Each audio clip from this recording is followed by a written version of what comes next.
नमस्कार और आप एमबी न्यूज़ गोरखपुर में आपका बहुत बहुत स्वागत है। और इस समय हमारे बीच में उपस्थित हैं आचार्य श्री राजेश कुमार मिश्र जी, ज्योतिषाचार्य हैं, और आपका बहुत बहुत हार्दिक स्वागत है और अभिनंदन है। और आज हम चर्चा करने के लिए बैठे हैं। दीपोत्सव हम सभी पूरे भारतवर्ष में मनाएंगे, और एक लोगों के मन में एक मिथ्या है कि दीपावली जो हम मना रहे हैं वो क्या 31 तारीख को मनाएंगे या 1 तारीख को मनाएंगे। इस भ्रम पे थोड़ा सा प्रकाश डालेंगे। हाँ, वैसे तो अगर देखा जाए तो 31 तारीख को ही दीपोत्सव मनाया जाएगा। जब गोधूल बेला होता है तो गोधूल बेला में ही दीपोत्सव होता है। अब गोधूल बेला ब्रह्म नाना प्रकार के जो पंचांग हैं उसमें कहीं जो भ्रांतियां हैं, उस भ्रांतियों के आधार पे ही यह भ्रम फैला हुआ है। मुख्य रूप से हम काशी के नज़दीक हैं और हमारे वहाँ काशी का ही पंचांग चलता है, जिसमें प्रमुख हमारे करपात्री जी महाराज ने इसको मुख्य पंचांग माना है, ऋषिकेश पंचांग जी। ऋषिकेश पंचांग के अनुसार 31 तारीख को 12 मिनट पर 31 तारीख को अमावस्या लग जा रहा है जी। जो पहली तारीख को शाम को 5:13 तक है जी। और पहली तारीख को सूर्यास्त जो है 5:28 पर है। अब अमावस्या जो होता है रात्रि पूजन होता है, रात्रि में ही दीपोत्सव मनाया जाता है और रात्रि में ही निशा पूजा भी माना जाता है। किसी भी देवी का जब आराधना हम करते हैं तो देवी के आराधना में मुख्य रूप से रात्रि काल आवश्यक होता है जी। जैसे आप नवरात्र में देखते हैं महानिशा पूजा जी, महाकाली पूजा, ये सब रात्रि काल पूजा। दीपावली दीप उत्सव जो है हम घर में दीपक कब जलाते हैं? संध्या काल में जलाते जी। और जब संध्या काल में जलाते हैं और 3:12 पर अमावस्या 31 तारीख को मिल रहा है, दिन बृहस्पतिवार को, तो उसी दिन हम दीपोत्सव मना सकते हैं। और हमारे ज्योतिष के अनुसार मूल रूप से और हमारे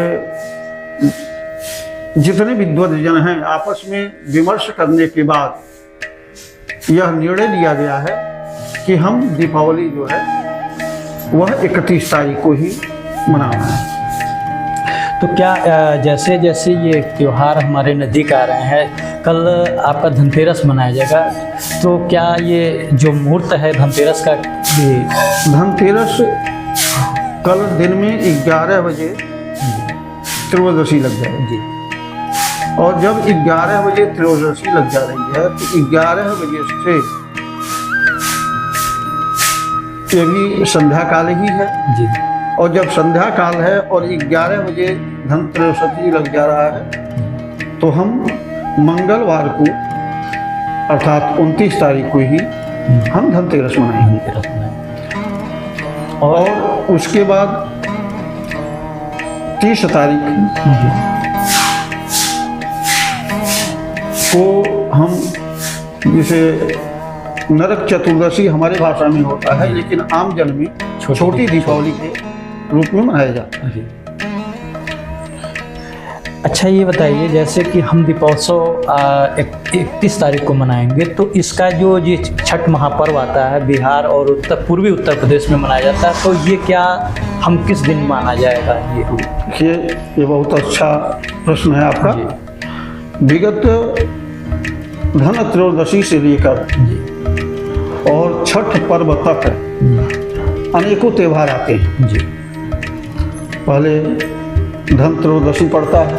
धन त्रयोदशी के दिन एक तो धन के लक्ष्मी का आगमन होता है। दूसरा, हमारे जो आयुर्वेद के आचार्य हैं धन्वंतरी जी महाराज, उनका जन्मोत्सव भी है। दूसरे दिन नरक चतुर्दशी कहा जाता है। वह पर्व 30 तारीख को मनाया जाएगा जी। नरक चतुर्दशी नरकासुर का भगवान ने जी। उसके साथ ही साथ उसी दिन भगवान शिव के एकादश अवतार हनुमान जी की उत्पत्ति भी है।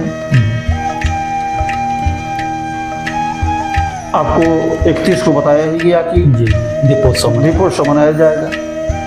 पहली तारीख को अन्नकूट मनाया जाएगा। अन्नकूट हमारे पश्चिमी उत्तर प्रदेश में मथुरा से जुटा है। जी। वहाँ गोवर्धन पूजा अर्थात भगवान कृष्ण गोवर्धन पर्वत को उठाए थे और भैया दूज भी शायद। और हाँ, ये अन्नकूट के बाद दूसरे दिन अर्थात 2 तारीख को भैया दूज मनाया जाएगा, जहाँ भाई बहन के घर जा कर के और भोजन ग्रहण करता है।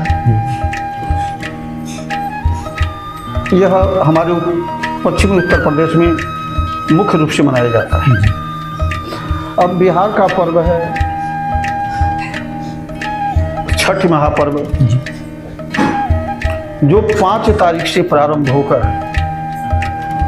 और 8 तारीख तक रहेगा। 5 तारीख को खा पी करके महिलाएं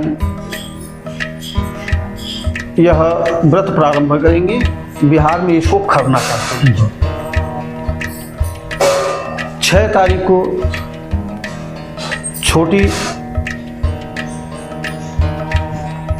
छठ कहा जाता है, तो वह अपना छठ का व्रत 6 तारीख को रहेंगी महिलाएं।